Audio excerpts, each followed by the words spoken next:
ભૂસ્ખલન પર આધારિત આ મોડ્યુલમાં આપનું સ્વાગત છે। આ મોડ્યુલમાં આપણે જેના વિશે જાણીશું તેની જાણકારી અહીંયા આપી છે। અહીંયા આપણે શીખીશું ભૂસ્ખલનનો પરિચય અને પ્રકારો, ભૂસ્ખલનના કારણો, અસરો અને નુકસાન અને સંકેત, ભૂકંપને ઘટાડવાની વ્યૂહરચનાઓ અને ભૂસ્ખલનની તૈયારીઓ અને સલામતીના પગલાં। આ મોડ્યુલ પૂર્ણ કરતાં તમે ભૂસ્ખલનના વિવિધ પ્રકારોને ઓળખી શકશો, વાસ્તવિક દુનિયાની ભૂસ્ખલનની ઘટનાઓને તેમની લાક્ષણિકતાઓના આધારે યોગ્ય પ્રકારોમાં વર્ગીકૃત કરી શકશો, ભૂસ્ખલનના કારણો, લાક્ષણિકતાઓ અને અસરોના સંદર્ભમાં વિવિધ પ્રકારના ભૂસ્ખલનની સરખામણી કરી શકશો અને તેમની તુલના કરી શકશો। ભૂસ્ખલનનું જોખમ ઘટાડવા માટે વિવિધ શમન વ્યૂહરચનાઓની અસરકારકતાનું મૂલ્યાંકન કરી શકશો, સામાન્ય નાગરિકો માટે સલામતીના પગલાં સમજાવી શકશો અને ભૂસ્ખલનની પરિસ્થિતિમાં સ્વયંસેવકોની ભૂમિકા સમજાવી શકશો। ચાલો હવે ભૂસ્ખલન વિશે જાણીએ। ભૂસ્ખલનનો એટલે ટેકરીઓ અથવા પર્વતોના સીધા ઢોળાવ પર આવેલા જમીનના જથ્થાનો ભાગ નીચે તરફ સરકી જવો છે, જે અચાનક અથવા ધીમું હોઈ શકે છે। ભૂસ્ખલન એ ગુરુત્વાકર્ષણના પ્રભાવ હેઠળ જમીન, ખડક અથવા વનસ્પતિની નીચે તરફ અથવા બહારની તરફ ખસકવું છે। ભૂસ્ખલનને જમીન ખસકવી પણ કહેવામાં આવે છે। ભૂસ્ખલન માનવ વસાહત, પર્યાવરણ અને માળખાગત સુવિધાઓ માટે મોટો ખતરો છે। તે મોટે ભાગે પર્વતીય ઘટનાઓ છે અને માટી અને ખડકની હિલચાલ સાથે સંકળાયેલા વિવિધ પ્રકારના જમીન સ્વરૂપોને આવરી લે છે। ચાલો ભૂસ્ખલનના પ્રકારો વિશે શીખીએ। ભૂસ્ખલનના 6 સામાન્ય પ્રકારો છે। રોટેશનલ સ્લાઇડ, ઢોળાવની દિશામાં ખસકવું; ટ્રાન્સલેશન સ્લાઇડ, ખડકનું પડવું, ખડકનું ખસકવું; પાર્શ્વીય ફેલાવો અને કાટમાળનું ખસકવું। વધુ જાણવા માટે દરેક પ્રકારના ભૂસ્ખલન પર ક્લિક કરો। રોટેશનલ સ્લાઇડ એ એક સ્લાઇડ છે જ્યારે જમીનની સપાટી વળાંકવાળી હોય છે અને સ્લાઇડની હિલચાલ લગભગ એક ધરીની આસપાસ ફરતા હોય છે, જે જમીનની સપાટી સમાંતર હોય છે। અંતર્મુખ ઉપરની નિષ્ફળતા સપાટીની ટોચ પર માટીના સમૂહની ગતિ પર ધ્યાન આપો।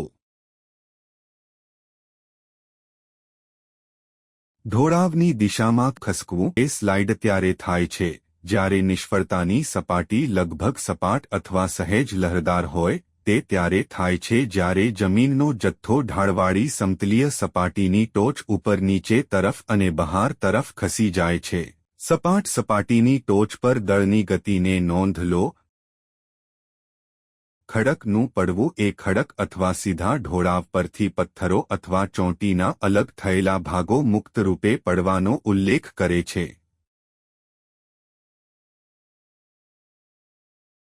ખડકનું ખસકવું ત્યારે થાય છે જ્યારે એક અથવા વધુ ખડકો તેમના આધારથી ખસી જાય છે અને જમીન પર આવીને પડે છે।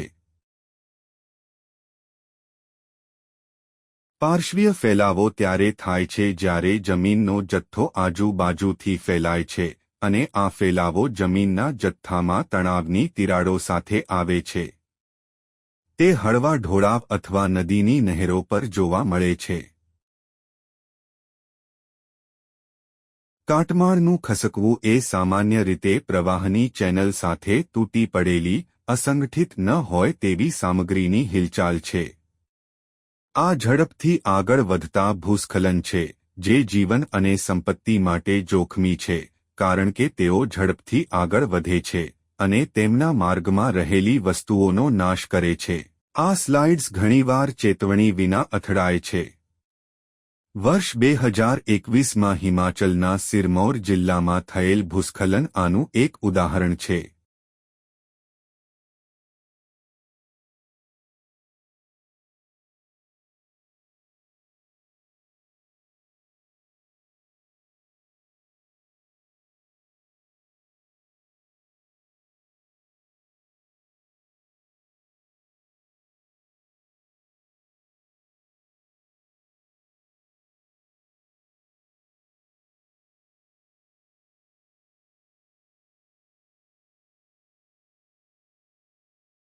ચાલો ભૂસ્ખલનના કારણો વિશે જાણીએ. સામાન્ય રીતે ભૂસ્ખલન કુદરતી ઘટનાને કારણે થાય છે, પરંતુ ઘણી માનવ પ્રવૃત્તિઓ પણ ભૂસ્ખલનની ઘટનાઓમાં ફાળો આપે છે. ભૂસ્ખલનના કુદરતી કારણોમાં ભારે અને લાંબો વરસાદ, ભૂકંપ, હવામાન, ધોવાણ, જ્વાળામુખી, ગુરુત્વાકર્ષણ વગેરેનો સમાવેશ થાય છે. ભૂસ્ખલન પેદા કરતી માનવ પ્રવૃત્તિઓમાં વનનાબૂદી, ખાણકામ, કાપવા અને બાળી નાખવાની ખેતી જેવી ખરાબ કૃષિ પદ્ધતિઓનો સમાવેશ થાય છે. વધુ જાણવા માટે દરેક કારણ પર ક્લિક કરો. ભૂસ્ખલનના કુદરતી કારણો આ પ્રમાણે છે. ભારે અને લાંબો વરસાદ અને ભૂકંપ. ભારે અને અથવા લાંબા સમય સુધી વરસાદ તીવ્ર ઢોળાવ અથવા ડુંગરાળ વિસ્તારમાં મજબૂતીને અસર કરે છે. વરસાદી પાણી જમીનમાં ઘૂસી જાય છે. માટી પાણી શોષી લે છે. ભીની માટી ભારે અને છૂટક બની જાય છે. ગુરુત્વાકર્ષણને કારણે આ છૂટક માટી સરકી જવા લાગે છે, જેથી ભૂસ્ખલન થાય છે. ધરતીકંપો પણ વિશ્વભરમાં ભૂસ્ખલન અથવા ખડકો પડવાનું મુખ્ય કારણ છે. તેઓ જીવલેણ અને તેને પહેલાથી જાણકારી મળવી મુશ્કેલ છે. ધરતીકંપો વિશ્વભરમાં ભૂસ્ખલનનું કારણ બને છે. તેઓ જીવલેણ અને અણધાર્યા છે. ધરતીકંપ દરમિયાન પૃથ્વીના પોપડામાં ફેરફાર થાય છે. છૂટક માટી અને ખડકો નીચે તરફ ખસી જાય છે. પરિણામે ભૂસ્ખલન થાય છે.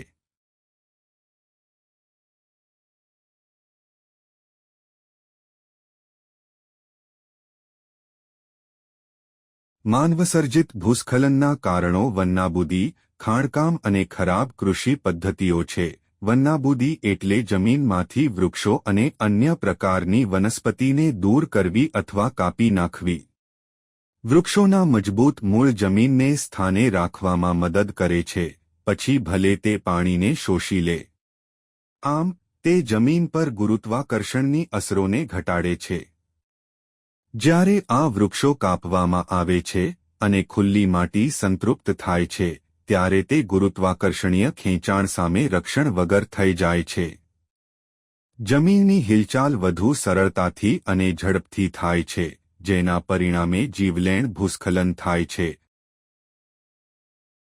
ખોદકામ અથવા પથ્થરનું ખાણકામ એ ડુંગરાળ અથવા પર્વતીય વિસ્તારોને કાપી નાખવા અથવા ખોદકામનો સંદર્ભ આપે છે, જેથી જમીનમાંથી ખડકો અને ખનિજો કાઢી શકાય. ખોદકામને પરિણામે જમીન વૃક્ષો અને વનસ્પતિથી વંચિત થઈ જાય છે. માટીને પકડી રાખવા માટે વૃક્ષો વિના માટીની હિલચાલ સરળતાથી અને ઝડપથી થાય છે. કેટલીકવાર ખાણકામની પ્રક્રિયામાં ખડકોના વિસ્ફોટનો સમાવેશ થાય છે, જે માટી ખડકના સ્તરને વધુ ઢીલું પાડે છે. સ્લેશ એન્ડ બર્ન કૃષિ, ઝૂમ ખેતી જેવી ખરાબ કૃષિ પદ્ધતિઓ ભૂસ્ખલનમાં પરિણમે છે.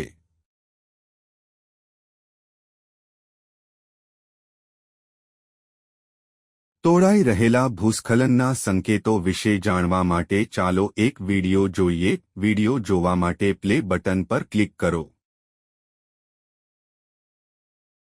પ્રથમ વખત દરવાજા અથવા બારીઓ ચોંટી જવી અથવા જામ છે. પ્લાસ્ટર, ટાઇલ, ઈંટ અથવા પાયામાં નવી તિરાડો દેખાય છે. બહારની દિવાલો અથવા સીડી મકાનથી દૂર ખેંચવાનું શરૂ કરે છે. ધીમે ધીમે વિકસતી, પહોળી થતી તિરાડો જમીન પર અથવા શેરીઓ અથવા રસ્તાઓની બાજુના વિસ્તારો પર દેખાય છે. ઢોળાવના આધાર પર ઉભરી જમીન દેખાય છે. વાડ, જાળવણી દિવાલો, ઉપયોગિતા થાંભલાઓ અથવા વૃક્ષો જે વાંકા અથવા અલગ થઈ જાય છે. ભૂગર્ભ ઉપયોગિતા રેખાઓ તૂટી ગઈ છે. નવા સ્થળોએ ભૂગર્ભ જળ સપાટી પર વહી જાય છે. તમે એક અસ્પષ્ટ ઘોંઘાટનો અવાજ સાંભળો છો. જેમ જેમ ભૂસ્ખલન નજીક આવે તેમ તેમ અવાજમાં વધારો કરે છે. જમીન તમારા પગ નીચે એક ચોક્કસ દિશામાં નીચે તરફ આગળ વધે છે. વૃક્ષો પરથી પડી રહેલા પાંદડાઓની અસામાન્ય સંખ્યા પર પણ ધ્યાન આપો, કારણ કે આ એક સંકેત હોઈ શકે છે કે ભૂસ્ખલન થવાની તૈયારીમાં છે.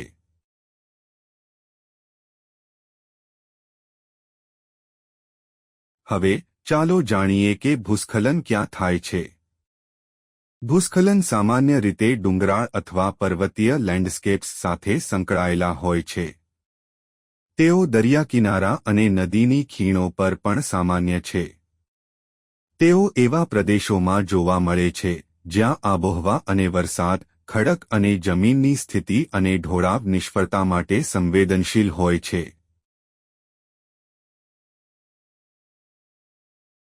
હવે ચાલો ભૂસ્ખલનની અસરો અને નુકસાન વિશે જાણીએ. ભૂસ્ખલનની ઘટના આપણા જીવન, માળખાગત સુવિધાઓ અને અર્થતંત્રને પ્રત્યક્ષ અને પરોક્ષ રીતે અસર કરે છે. વધુ જાણવા માટે દરેક છબી પર ક્લિક કરો.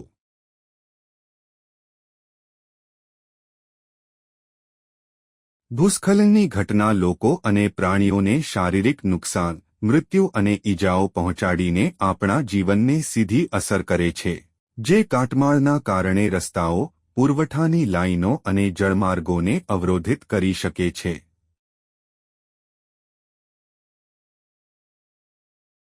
ભૂસ્ખલનની ઘટના બાંધની સલામતીને પ્રભાવિત કરે છે.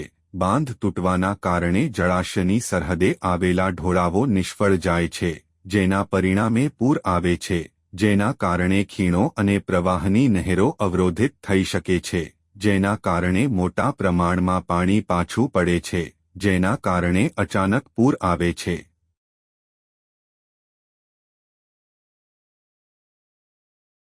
કૃષિ અથવા વન જમીનની ઉત્પાદકતામાં ઘટાડો થાય છે. મિલકતના મૂલ્યોમાં ઘટાડો, આવકમાં ઘટાડો, ખર્ચમાં વધારો, પાણીની ગુણવત્તા પર પ્રતિકૂળ અસર અને માનવ કાર્યક્ષમતામાં ઘટાડો થાય છે.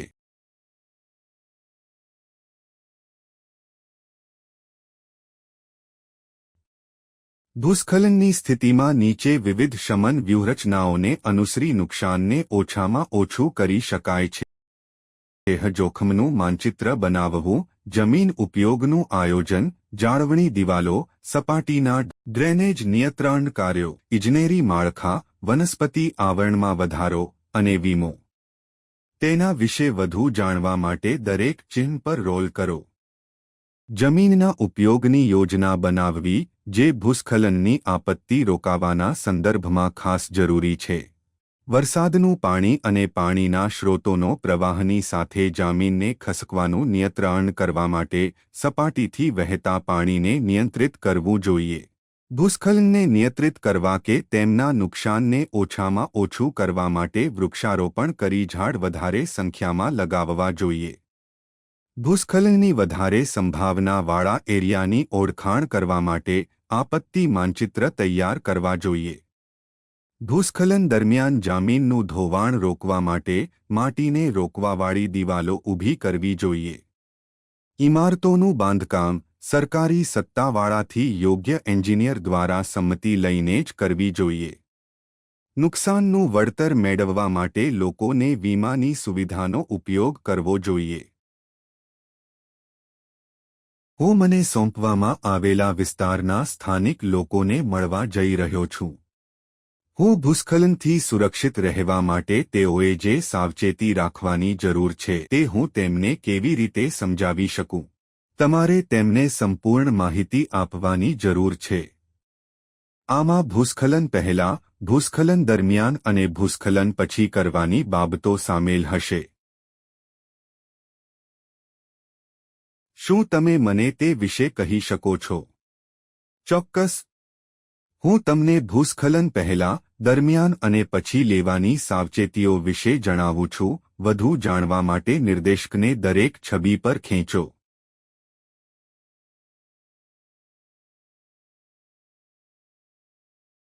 સૌથી પહેલા હું તમને ભૂસ્ખલન પહેલા લેવાની સાવચેતીઓ વિશે જણાવું છું. જો તેઓ ઉચ્ચ જોખમવાળા વિસ્તારમાં રહે છે, તો સ્થળાંતર યોજના તૈયાર કરવી જોઈએ. તેમને તેમની મિલકત માટે માટીનું મૂલ્યાંકન કરવા માટે કહો. પછી તેઓ જમીનની રચના અને જમીનની હિલચાલ માટે તે કેટલું સંવેદનશીલ હશે અને જો ભૂસ્ખલનની શક્યતા હોય તો તે નક્કી કરી શકશે. તેઓ જે વિસ્તારમાં રહે છે, તે વિસ્તારમાં ભૂસ્ખલનની સંભાવના છે કે કેમ તેને શોધો. તમારે તેમને વૃક્ષો અને અન્ય પ્રકારની વનસ્પતિઓ રોપવા માટે પણ કહેવું જોઈએ જે તેમની મિલકતના ઢોળાવ પર જમીનને સ્થિર કરવામાં મદદ કરશે. તેઓએ તેમની આસપાસના ફેરફારોની તપાસ કરવી જોઈએ જે ભૂસ્ખલનની સંભાવનાનો સંકેત આપી શકે છે, જેમ કે ઢાળવાળી વાડ અથવા દિવાલો અથવા ઘરની દિવાલો ફ્લોરમાં થતી તિરાડો. પર્વતીય વિસ્તારોમાં માર્ગો પર વાહન ચલાવતી વખતે તેમણે તેમની બારીઓ નીચે રાખીને અને સંગીત વિના વાહન ચલાવવું જોઈએ. આ કરવું જોઈએ જેથી તેઓ ખડકોની ગર્જના અથવા વૃક્ષોના તિરાડ જેવા કોઈપણ અસામાન્ય અવાજો સાંભળી શકે જે ભૂસ્ખલનની સંભાવનાના ચેતવણી ચિહ્નો છે.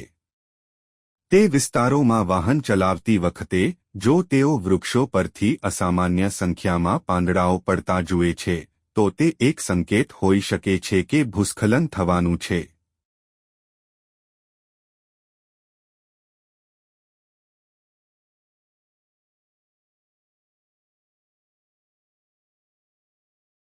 સ્થાનિક લોકોને કહો કે ભૂસ્ખલન દરમિયાન જો તેઓ કોઈ ઇમારતની અંદર હોય તો અંદર જ રહો. એમને કહો કે જ્યાં સુધી આવું કરવું સલામત ન હોય ત્યાં સુધી તેમને તેમનું ઘર ન છોડવા માટે કહો. તેમને એ પણ જણાવો કે જો ઘર પાક્કું છે તો ઘરની અંદર સુરક્ષિત જગ્યાએ આશ્રય લો. પરંતુ જો ઘર કાચું હોય તો શક્ય તેટલી વહેલી તકે સલામત સ્થળે ભાગી જાઓ. જો બહાર હોય તો તેઓએ ભૂસ્ખલનના માર્ગથી દૂર દિશામાં નજીકના ઊંચા મેદાન પર જવાનો પ્રયાસ કરવો જોઈએ. જો તેઓ નદીની નજીક હોય તો જો નદીની ઉપરી વિસ્તારમાં ભૂસ્ખલનના થવાના સંકેતો હોય તો તેઓ તરત જ વિસ્તાર છોડવા માટે તૈયાર હોવા જોઈએ કારણ કે ભૂસ્ખલનથી અચાનક પૂર આવી શકે છે. તેમને કહો કે તેમનો સામાન લઈ જવાનો પ્રયાસ ન કરો. તેઓએ શક્ય તેટલી ઝડપથી વિસ્તાર છોડી દેવો જોઈએ. જો કોઈ વાહન ચલાવી રહ્યું હોય તો તેણે સાવચેત રહેવું જોઈએ અને તૂટી પડેલા રસ્તા, કાદવ અને પડી ગયેલા ખડકો પર નજર રાખવી જોઈએ.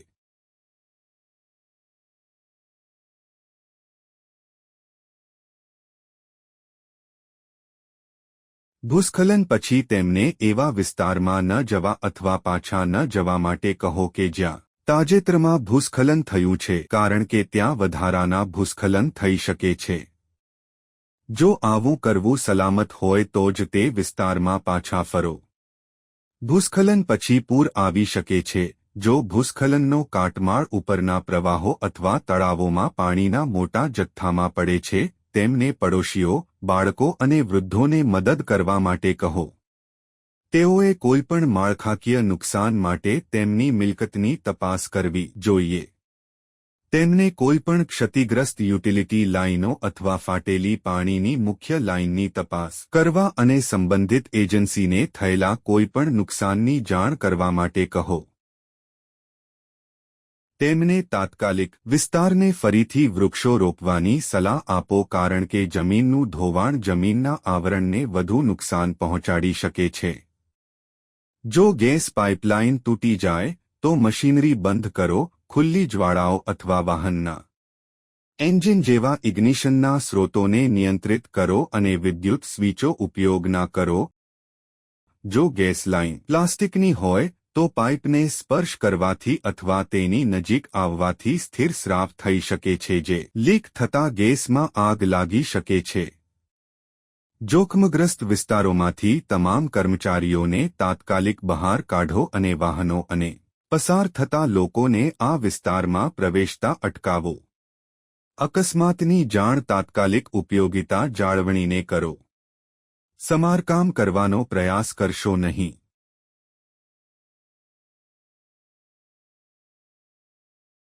બ્રીફિંગ માટે આભાર. હવે હું સ્થાનિક લોકો સાથે વાત કરી શકું છું. કોઈપણ આપત્તિ અથવા કટોકટીના કિસ્સામાં કોઈપણ સરકારી સહાય પહોંચે તે પહેલા અથવા બહારથી મદદ મળે તે પહેલા તે સમુદાયે તાત્કાલિક પ્રતિક્રિયા આપવી પડે છે. જ્યારે આપત્તિ આવે છે ત્યારે અસરગ્રસ્ત સમુદાયના સ્વયંસેવકો સામાન્ય રીતે સૌથી પહેલા પ્રતિક્રિયા આપે છે. હવે ચાલો સ્વયંસેવકની ભૂમિકા વિશે જાણીએ. સ્વયંસેવકો ઘણી રીતે મદદ કરી શકે છે. સ્વયંસેવકો કોઈપણ સંસ્થા માટે સમુદાયનું કેન્દ્રબિંદુ હોઈ શકે છે.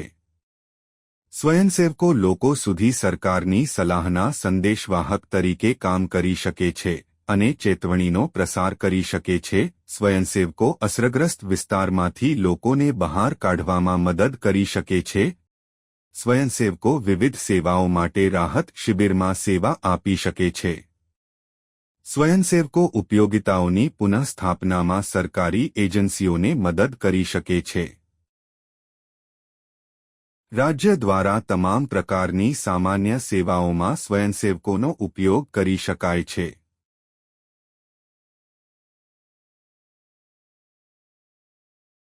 જ્યારે સ્વયંસેવકો મદદ કરવા માટે હંમેશા તૈયાર હોય છે, ત્યારે બચાવ કામગીરી દરમિયાન તેઓ પોતે સુરક્ષિત છે તેની ખાતરી કરવી મહત્વપૂર્ણ છે. તેથી ઇમરજન્સી રિસ્પોન્સ કીટ સાથે રાખવાની સલાહ આપવામાં આવે છે. ચાલો જોઈએ કે તેમાં શું શામેલ છે. ઇમરજન્સી રિસ્પોન્સ કિટમાં પર્સનલ ફ્લોટેશન ડિવાઇસનો સમાવેશ થાય છે, જે પોલિયુરેથીન ફીણથી બનેલું લાઈફ જેકેટ છે.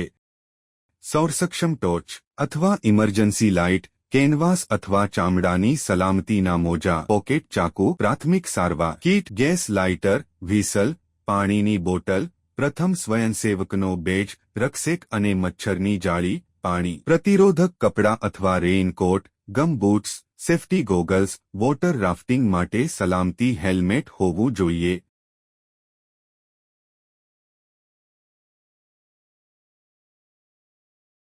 આ સાથે આપણે આ મોડ્યુલના અંત પર આવી ગયા છીએ. ચાલો આપણે ચર્ચા કરાયેલા મુખ્ય મુદ્દાઓને ઝડપથી યાદ કરીએ. ભૂસ્ખલનના 6 સામાન્ય પ્રકારો છે. તેઓ છે: રોટેશનલ સ્લાઇડ, ઢોળાવની દિશામાં ખસકવું; ટ્રાન્સલેશન સ્લાઇડ, ખડકનું પડવું, ખડકનું ખસકવું; પાર્શ્વીય ફેલાવો અને કાટમાળનું ખસકવું. સામાન્ય રીતે ભૂસ્ખલન કુદરતી ઘટનાને કારણે થાય છે, પરંતુ ઘણી માનવ પ્રવૃત્તિઓ પણ ભૂસ્ખલનની ઘટનાઓમાં ફાળો આપે છે. ભૂસ્ખલન પેદા કરતી માનવ પ્રવૃત્તિઓમાં વનનાબૂદી, ખાણકામ, ખરાબ કૃષિ પદ્ધતિઓ જેવી કે કાપવા અને બાળી નાખવાની જેવી ખરાબ કૃષિ પદ્ધતિઓનો સમાવેશ થાય છે. ભૂસ્ખલનની ઘટના આપણા જીવન, માળખાગત સુવિધાઓ અને અર્થતંત્રને પ્રત્યક્ષ અને પરોક્ષ રીતે અસર કરે છે. ભૂસ્ખલનની સ્થિતિમાં વિવિધ શમન વ્યૂહરચનાઓનું પાલન કરી શકાય છે. જમીન ઉપયોગનું આયોજન, જાળવણી દિવાલો, સરફેસ ડ્રેનેજ કંટ્રોલ વર્ક, ઇજનેરી માળખા, વનસ્પતિ આવરણમાં વધારો અને વીમો. આપણે ઘરે આવશ્યક વસ્તુઓ જરૂર રાખવી જોઈએ જેવી કે બેટરી સંચાલિત મશાલ, વધારાની બેટરી, બેટરી સંચાલિત રેડિયો, ફર્સ્ટ એઇડ કીટ અને મેન્યુઅલ કટોકટીનો ખોરાક જેમાં સૂકી વસ્તુઓ અથવા સૂકા નાસ્તા અને ભરેલા અને સીલ કરેલા પાણીનો સમાવેશ થાય છે. વોટરપ્રૂફ કન્ટેનરમાં મીણબત્તીઓ અને માચીસ છરી, ક્લોરીનની ગોળીઓ અથવા પાવડરવાળું વોટર પ્યુરિફાયર, આવશ્યક દવાઓ, રોકડ, આધાર કાર્ડ, જાડા દોરડા અને દોરીઓ, અને મજબૂત પગરખાં. હવે વિષયની તમારી સમજણ તપાસવાનો સમય આવી ગયો છે.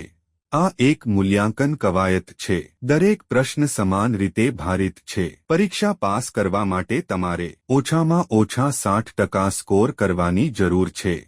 પ્રશ્નોને કાળજીપૂર્વક વાંચો અને યોગ્ય વિકલ્પો પસંદ કરો.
અભિનંદન, તમે સફળતાપૂર્વક મોડ્યુલ પૂર્ણ કર્યું છે. તમે પાછા જઈ શકો છો અને જે કંઈ પણ વિશે તમને ખાતરી નથી તે ચકાસી શકો છો.